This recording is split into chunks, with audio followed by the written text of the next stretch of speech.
नमस्कार, आप देख रहे हैं अमर उजाला। मैं हूं उत्कर्ष चतुर्वेदी और मैं इस वक्त मौजूद हूं शिवपुरी में, एक ऐसी विधानसभा जिसका नाम पूरे देश ने मध्य प्रदेश की सियासत के दौरान सुना है और बखूबी सुना है।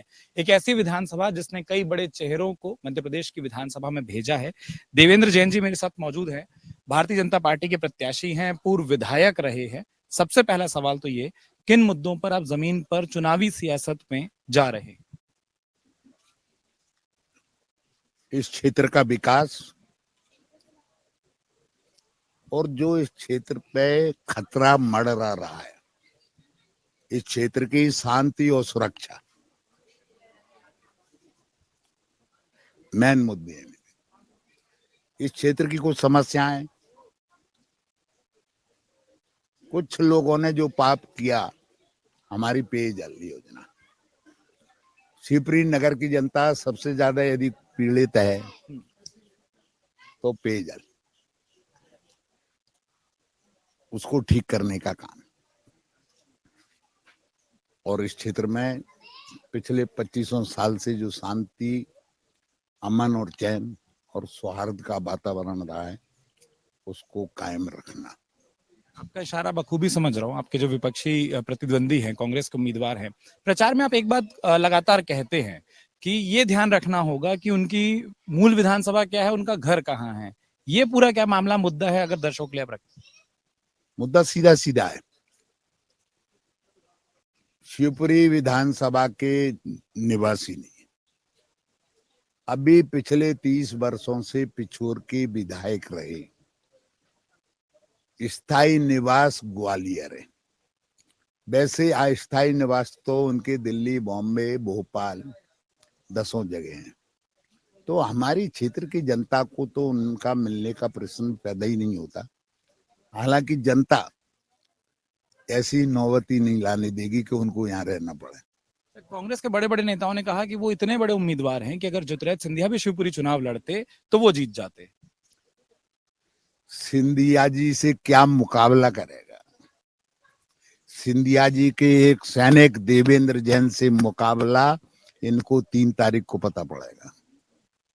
आपने जो नाम ले लिया, जिस घराने की बात कर ली, अच्छा, कांग्रेस वाले आप पर एक आरोप बड़ा लगा रहे हैं, या एक बड़ा वो उनके पूरे प्रचार के दौरान एक बात सामने आ रही है कि आप तो फर्स्ट चॉइस थे ही नहीं अपनी पार्टी की। वो तो यशोधरा जी ने मना कर दिया, वो नहीं लड़ रही है, इसलिए पार्टी ने आपको एक सब्स्टिट्यूट कैंडिडेट के तौर पर उतारा।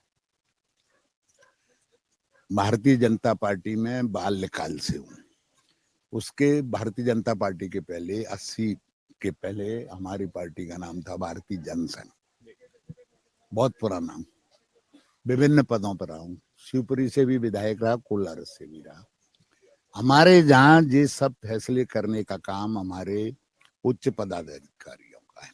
राष्ट्रीय अध्यक्ष, प्रदेश अध्यक्ष, हमारे प्रधानमंत्री जी, हमारे मुख्यमंत्री जी, हमारे लिए तो जो आदेश, मेरी बिल्कुल बेशक तैयारी कोलारस से थी पिछले 1 वर्ष से।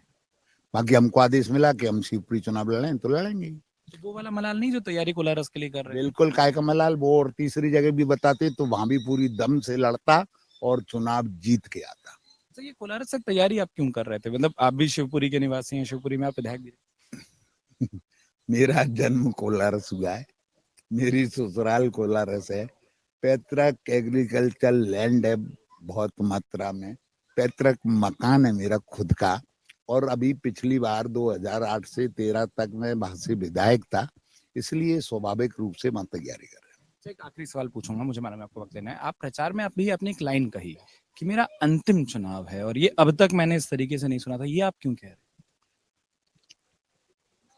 ईमानदारी से। जी। आज मेरी एज क्या है? 70।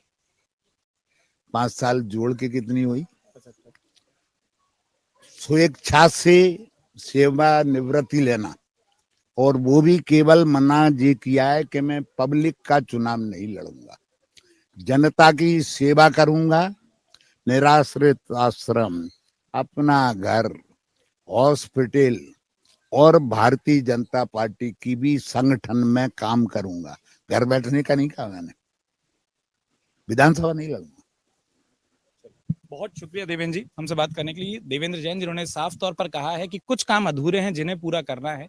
जहां तक विपक्ष की बात है, खुद कह रहे सिंधिया का सिपाही काफी है उन नेताओं के बयानों पर जो कह रहे हैं कि अगर ज्योतिरादित्य सिंधिया भी आते तो कांग्रेस जीत जाती। बहुत बहुत शुक्रिया कि आपने हमें अपना वक्त दिया। ये चर्चा पसंद आई हो तो अमर उजाला को सब्सक्राइब करना मत भूलें। अगर आप ये वीडियो YouTube पर देख रहे हैं तो हमारे चैनल को सब्सक्राइब करें और बेल आइकन को दबाना ना भूलें। अगर आप Facebook पर ये वीडियो देख रहे हैं तो हमारे पेज को लाइक करें।